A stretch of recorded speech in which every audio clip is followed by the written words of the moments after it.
Hello aspirants, welcome to the selection classes. So we have another question and this is from geometry. और ये question CAT 2018 में पूछा गया था and one of the finest question you must solve before the examination. Okay, so let us solve this question.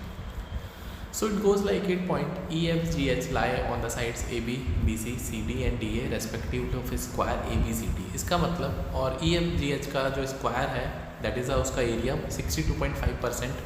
तो 62.5% पहली बात तो आपको समझ में आना चाहिए, दिस इज़ 5/8, ठीक है, ऑफ द ABCD. मतलब स्क्वायर के अंदर एक स्क्वायर बिल्डअप करना है. सो बनाते हैं स्क्वायर के अंदर square. So I have a square, इसका नेम करते हैं ABCD. A, B, C, D, right.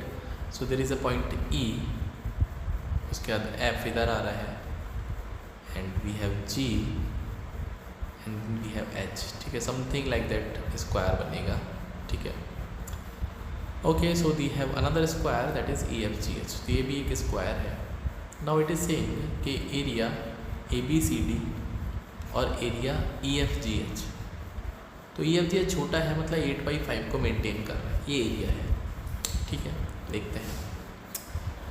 तो अगर मैं इस साइड की बात करता हूँ, या थोड़ा सा लॉजिक ये लगाना कि अभी स्क्वायर के अंदर यदि स्क्वायर बनता है और चारों वर्टिसेस स्क्वायर की, छोटे वाले की बड़े वाले की उस पर आती है, तो सिमेट्रिसिटी फॉलो होती है, कॉन्ग्रुएंसी पे काम करेंगे.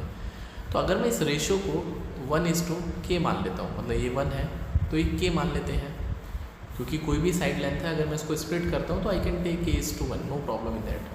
सो ये भी 1 हो जाएगा, फिर ये k हो जाएगा, ये 1 हो जाएगा, k हो जाएगा, ये 1 हो जाएगा, k हो जाएगा, ठीक है, कोई प्रॉब्लम नहीं है, राइट. तो अगर मैं किसी भी जो छोटा वाला साइड है उसका आपसे लेंथ पूछता हूँ, तो that is by the Pythagoras theorem k² + 1 होगा, ठीक है. और जो बड़े वाले स्क्वायर की साइड है that is k+1. Question almost solve हो गया यदि इतनी जानकारी आपने जुटा ली थी, ठीक है. तो एरिया जो मुझे पता है दैट इज साइड का स्क्वायर होता है, दैट इज़ एरिया ABCD और area EFGH. This is given to us 8/5.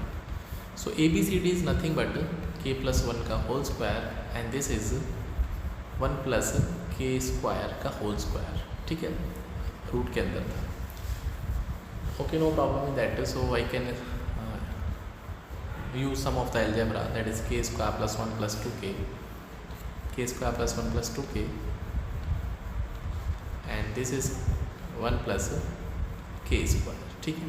तो क्रॉस मल्टीप्लाई कर लेते हैं. 8k² + 8 should be equals to 5k² + 10k + 5. So taking the similar term to the same side it is 3k² हो जाएगा. सबको एक तरफ लेके आ जाते हैं, बल्कि माइनस का 10k एंड प्लस का 3 = 0. अभी 9 के फैक्टर जो 10 आए, every one can solve, I think very easy. Now 3k² minus का 10k प्लस का 3 = 0.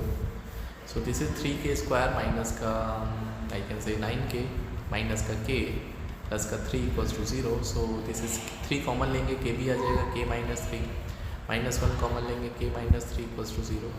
सो 3k - 1 और k-3 = 0.